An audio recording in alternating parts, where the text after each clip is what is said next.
sini kita akan membuat podcast yang berjudul Perkembangan Fisik, Mental, Emosi, dan Bahasa pada Anak. Dengan saya sendiri, Hasan Nurani Septiani, dengan NPM 23540067 sebagai host. Dan ini 3 teman saya. Saya Anggun Sinta Pratiwiningsih dengan NPM 23540078. Saya Anissa Webriana dengan NPM 23540083. Saya Naufal Alfian Yakin dengan NPM 23540066. Bagaimana sih menurut kalian atau pendapat kalian tentang perkembangan fisik? Saya sendiri yang saya ketahui perkembangan fisik dari segi motorik itu seperti dari otot besar yang dahulu seperti berlari, melompat, terus dari yang hal kecil berjalan. Terus kalau motorik yang menggunakan otot kecil itu seperti menulis, menggambar dan yang lain-lain juga seperti itu. Kalau kayak gitu perlu pengajaran atau Kalau seperti itu sih ya perlu juga sih bimbingan dari orang tua juga. Ya pengarahan seperti apa sih untuk mengembangkan perkembangan fisiknya dari anak tersebut. Umur berapa ya motor itu muncul? Kalau dari yang saya ketahui sendiri sih perkembangan motor itu muncul dari umur 5 sampai 10-an lah. Kalau itu dari masih fasenya perkembangan fisik itu masih berkembang itu. 17 tahun? Enggak. Kalau 17 tahun tahun itu kayaknya udah remaja. udah Masa? kan bukan anak-anak. Udah nggak ada, udah dianggap remaja 17 tahun. remaja itu. Oh iya, baik. Terus kalau perkembangan fisik, Pertumbuhan badan, jadi kecil menjadi besar. iya seperti Tinggi badan, berat badan. Misalnya tinggi badan, terus berat badan. Kesehatan anak bisa mungkin. Lah emang anak kecil nggak sehat? Ya kan bisa sejak lahir ada sakit kuning, Ada masalah Ya, tapi kan- pertumbuhannya. Lebih ya. dari di kandungan kan bisa punya stunting. Stunting misalnya. Tapi kan yo ada kayak posyandu gitu. Apa itu? Mungkin Penyuluhan. Fantasi, iya, Penyuluhan. penyuluhan. iya, itu mungkin ada. Tapi kalau orang tua yang tidak Mampu. begitu enggak, kalau Begitu mempedulikan. mempedulikan. Sang anak kan bisa jadi Bisa anak jadi itu kena penyakit stunting. Lah tapi ya Mungkin kesehatan anak itu sejak di kandungan itu yo bermasalah gitu. bermasalah gitu. Jadi kalau untuk perkembangan fisik yang baik itu perlu nutrisi yang Cukup. Cukup, yang ya, Mbak. Iya, sejak di kandungan. misalnya misalnya itu nutrisinya seperti apa, diberi apa gitu. vitamin mungkin. Vitamin, susu. terus makanan yang sehat, terus nggak melakukan aktivitas yang berlebihan. Ibunya. Iya, kan sejak di kandungan. Oh iya. Biar menjaga kandungan itu tersebut, biar kalau lahir itu anaknya baik. Oh terus tadi yang enggak perkembangan apa satu lagi apa? Kesehatan pertumbuhan badan, Enggak. kesehatan. Kesehatan. Bahasa Terus bagaimana sih cara mengetahui kalau perkembangan anak itu baik atau normal gitu? Itu bisa kayak dikasih makanan yang sehat. Yang nutrisi Ya, yang gitu. nutrisi itu kayak diberi makanan sayuran atau buah-buahan ya. Ini intinya makanan yang seimbang gitu lah. Kalau anaknya nggak mau makan kadang susah kan kalau makan gitu, soalnya kebanyakan makan ciki. kalau enggak paling sih dikasih vitamin kayak apa ya, Penambah nafsu makan. penambah nafsu makan seperti itu. Terus kayak Kayak aktivitas tinggi badan kayak tinggi badan tuh kayak normalnya tuh berapa ini kok malah turun. heeh. Minum susu tinggi badan Mungkin bisa. Bisa karena Bisa juga terus olahraga kan bisa. renang gitu ya Olahraga dilatih renang. Heeh. terus apa lagi ya? Mungkin bisa diikut dulu dari olahraga kayak taekwondo atau apa gitu nggak sih? Silat. Silat taekwondo atau karate itu apa itu? Latih apa Fisik. pergerakan Ototnya otot, juga. tangan, Tuh. kaki. Semisal kalau anaknya tidak mau itu bagaimana? Kalau enggak sih ya Memang kasih edukasi tentang ya itu Edukasi tentang nggak penting ya gimana. Tapi juga ada kebaikannya juga. Kebaikan yang terselip. Berarti kalau anak tersebut tidak mau, kita ngasih edukasi. Ya, seperti itu. Kalau nggak, Kemungkinan anak tersebut mau. ya kita ngasih apa memberikan edukasinya itu secara pelan-pelan agar anaknya itu juga apa bisa memahami, mengerti apa yang di Mengasih tahu dampak positif dari Ya. itu dari kegiatan tersebut. Terus lanjut aja. Ya, Lanjut yang kedua itu tentang emosi. emosi. Sekarang kan kayak anak-anak itu kalau dibilangin kan suka Suka membantah ngeyel, gitu. ya. Gimana? kalau dari saya sendiri itu sih dari segi apa kurangnya perhatian orang tua seperti membiarkan anak seperti kan zaman sekarang kan anak itu fokusnya itu ke gadget. Gadget. Nah terus itu ada dampak apa negatifnya seperti kayak anaknya itu lebih fokus ke gadget terus kayak melupakan aktivitasnya apa saja yang harus dilakukan terus kayak apa emosinya itu ya tidak stabil lah ya. Jadi kalau orang tuanya itu memberikan apa kayak bimbingan atau kayak memarahinya itu terus malah anaknya itu kayak Malah ngelunjak gitu. malah melunjak seperti itu. Berarti kalau main HP itu dibatasi aja biar enggak. Kalau itu sih ya harus ada batasannya juga sih ya agar tidak membuat si anak itu apa ke sistem matanya itu juga tidak kena apa ya kayak penyakit gitu sih, Radiasi gitu. radiasi. Kita kan ngomongin emosi ya. Hmm. Tapi saya dengar tadi kok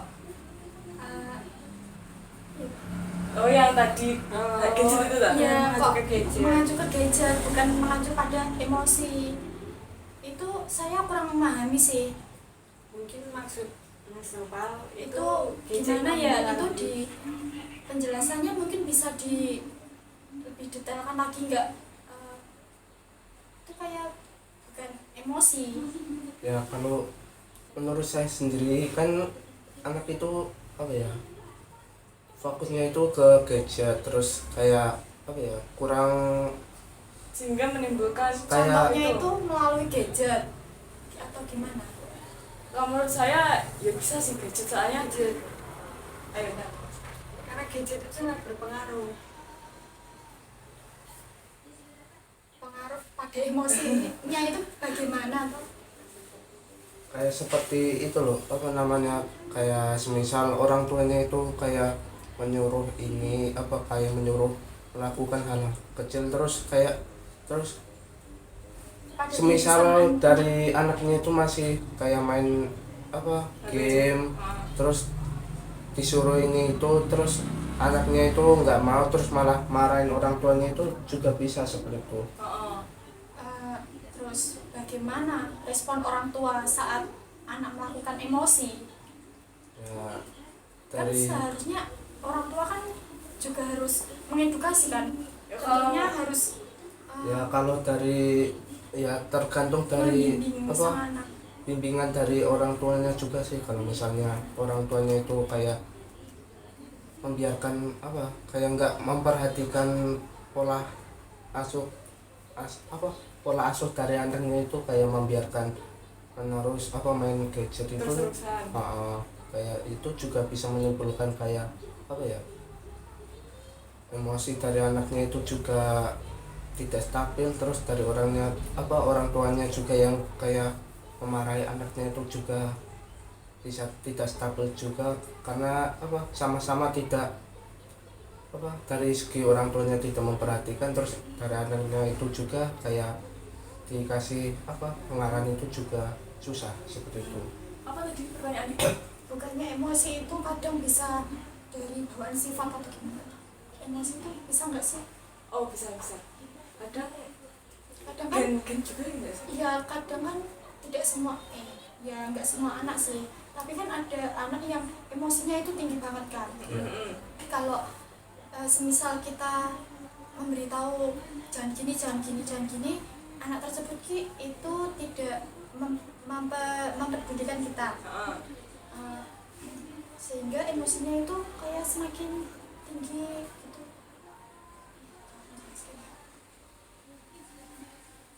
Kurang perhatian orang tua bisa mengacu emosi.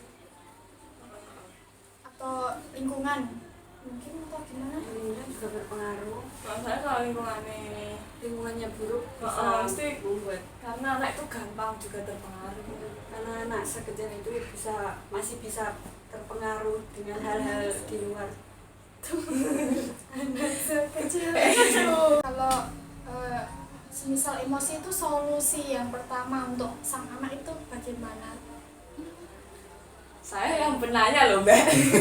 Iya, Gak apa-apa sih. Gak apa-apa. Kita kan sharing ya. Sharing aja.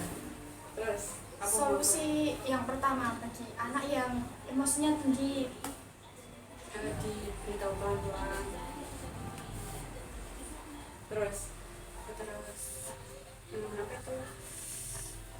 itu sering diperhatiin, terus kalau menurut saya sih kayak dikasih edukasi sedikit ya tentang bahwa emosi itu juga menimbulkan dampak negatifnya. Kayak gimana ya, kayak itu loh Cah, Kayak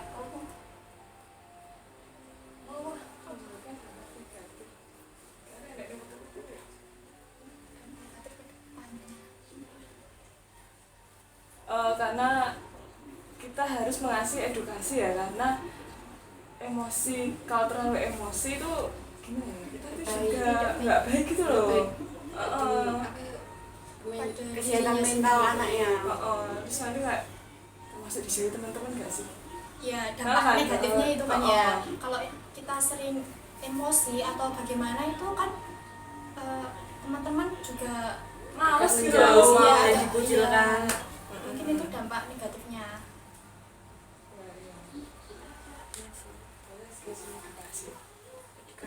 Berarti solusi pertama untuk anak yang emosi berarti kita mengasih edukasi. Ya, memberikan edukasi secara perlahan ya, agar anaknya itu juga apa bisa memahami, terus kayak apa ya, mengerti lah tentang bagaimana apa yang disampaikan dari orang tua yang tentang edukasi ini, dampak positif dan negatifnya seperti itu. Memberikan edukasi itu kan gak harus dari orang tua kan, dari orang sekitar kan juga bisa. Ya tergantung dari lingkungannya juga sih, kalau lingkungannya buruk juga sama saja. Percuma. Peran orang tua itu paling utama untuk perkembangan dari sang anak itu. Lanjut ya, Iya. tentang apa yang ketiga, bahasa. Bahasa anak. Bahasa anak kan sekarang bahasa anak kecil itu kayak Agak agak kasar gitu ya, kasar. Meniru orang dewasa. dewasa. Iya itu loh. Iya. Gimana sih? Kurang sopan atau gimana? Iya, karena mungkin itu pengaruh lingkungan. Itu Dan kurang kalau perhatian orang tua, karena mungkin kalau orang tuanya agak memperhatikan anak, mungkin nggak mungkin loh dia ngomong kasar, Seperti- terus omongannya nyeleneh kan nggak Kita mungkin. kan balik lagi dari Orang tuanya Iya, orang bisa tuanya. menyaring kata-kata dari yang anak. lingkungannya. Mungkin Tapi biasanya tuh anak kalau di rumah itu dia kayak sopan gitu, tapi kalau sama teman-temannya tuh kayak dia kadang rasa ngucapin kata yang gitu loh. Ya itu mungkin karena ada orang tuanya. Jadi takut Takut. dia. Kalau di luar kan dia bebas. Bisa Penyebabnya apa sih? penyebabnya bisa lingkungan kok, bisa orang terdekat. Bisa lingkungan, bisa orang terdekat, ataupun dari segi apa Pergaulannya ada deh. Yang pergaulan. memberikan dampak dia negatif sehingga dia bisa mengucapkan kata-kata yang Kasar. ya tidak baik lah. Berarti kalau dari pergaulan sebenarnya usianya SD berarti berkumpulnya sama anak SD. Sewajarnya, ya. Tapi tidak semua anak SD itu baik. Misalnya kayak ya itu kembali lagi ke orang tua. ya sama pergaulan lingkungannya. Enggak juga pergaulan lingkungan sih, karena kan anak SD zaman sekarang itu dipegangin HP kan. Nah itu juga di sosial media. bisa Di di sosial media. scroll TikTok Iya. itu kan. Sekarang zaman TikTok parah kok. Parah anak kecil gampang nangkep kata-kata. Iya. salah digunakan ini bisa bahaya untuk sang anak. Dia mending sering-sering, jarang-jarang untuk dipegangin HP. Lebih baik Dibatasi. kita Dibatasi. untuk usia anak SD itu lebih baik ya bermainlah Main di luar sama sama teman-teman daripada dipegangin HP. Kalau sering-sering ya gitu. Supaya nggak terjadi hal. Iya. Ya, tapi Lucu gimana sih orang sekarang. tuanya kadang kan repot terus dikasih HP sama orang tuanya. Iya. Kak, Ya, biar diam gitu loh, ya kan? ya, iya sih. Kayak orang tua itu udah amat gak Udah Nggak gak kadang sih. ini salah ya ini. Yang penting dia diem dah gitu, Oh. dipegangin HP. Beda amat ya. Udah amat. Orang tua sekarang kayak udah amat gak sih? Kadang yuk orang tuanya juga scroll lah HP TikTok kok. Ya, jadi kan Jadinya jadinya anak anak meniru meniru dari- juga meniru dari orang orang tuanya. tuanya. Lah berarti tadi salah kayak dari orang tua. Orang tuanya nggak perhatiin. kan iya sih. tapi nggak semua orang Nggak tua kayak semua gitu. Oh iya paham. Masih Iya, ada loh orang tua batasannya. Ya, ada beberapa orang tua yang ya jarang pakai handphone. Oh itu juga ada. Lebih mendingin pekerjaan daripada anaknya kan bisa. Oh terus jadi itu ya. Zigzag. apa sih nah?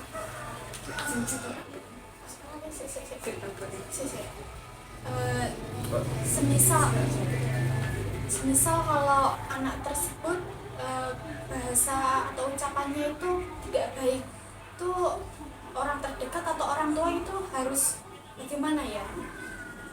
Harus yo. Ngasih efek jerah sih. Ya, Berarti sebagai orang tua itu kita mau gimana ya? Ngasih efek jerah untuk Dia nggak ngomong kasar. contohnya Dibilangin juga masih ngeyel loh ngomong kasar. contohnya Cewek mungkin. Ini KDRT yo. Ya enggak sih. ya Ya. enggak. Kekerasan dalam kekerasan. KDRT kekerasan dalam rumah tangga ya mbak. Mas tadi mikir kekerasan perdana. Oh, ya, kalau terus baca anak. aku ngomong dong. Cewek mungkin yang terus ngomong Cewek mungkin. kalau itu nggak termasuk pada kekerasan pada anak. Ya sekarang itu sulit ya, sedikit-sedikit diberi apa efek jerah, dibilang ini kayak kekerasan dalam anak. Tapi kalau didiemin mulu anak jadi melunjak. Bukannya kebalik ya? Tergantung anaknya sih. Ya terkadang anak-anak sekarang keras. Tengil lah saya. Iya termasuk. Aku. Oh iya. Jadi solusinya itu bagaimana untuk mengurangi anak itu mengucapkan bahasa yang tidak pantas yang diucapkan seperti itu. Saya tahu disuruh mengaji. Ya, kalau itu kalau sih Islam Iya, kalau Islam Kristen. disuruh ke lagi. gereja. Hari Minggu tuh enggak. Ya kalau Ya, enggak apa itu dong. pergaulannya itu loh. Tapi batasi lah bis. Ya kalau sore itu Ya sore ngaji. Diikutkan Ngaji ngaji. aja. Nanti diberi jadwal kak. enggak semisal di kamu itu kan ada Iya ada TPA itu loh. itu kan. Nah ikut sertakan mengaji aja biar Kadang anaknya ya lo nggak mau ikut TPA. Ya Ada udah. berbagai alasan untuk Tapi tidak ikut TPA. teman-temannya kan banyak TPA itu masa nggak ikut-ikutan? masa enggak ikut tertarik Iya kan, sama kayak teman-temannya tuh. kan nggak tahu sih PPA loh, dapat sangu, bisa Nah, ya, jajan. kalau begitu orang tua harus bertindak. Semisal kalau nggak mengaji ya enggak, kalau semisal dia nggak mau ngaji ya besok kalau sekolah nggak dikasih uang sangu. Ya, seperti itu juga bisa sih untuk mengurangi memberi efek jerah kepada anak. Ya bisa dikasih hal yang positif gitu loh ya, contohnya yang mengaji baik-baik. lagi. Oke guys. Dan itulah podcast dari kita. Apabila ada salah atau kata yang kurang berkenan, kita minta maaf. Wassalamualaikum warahmatullahi wabarakatuh.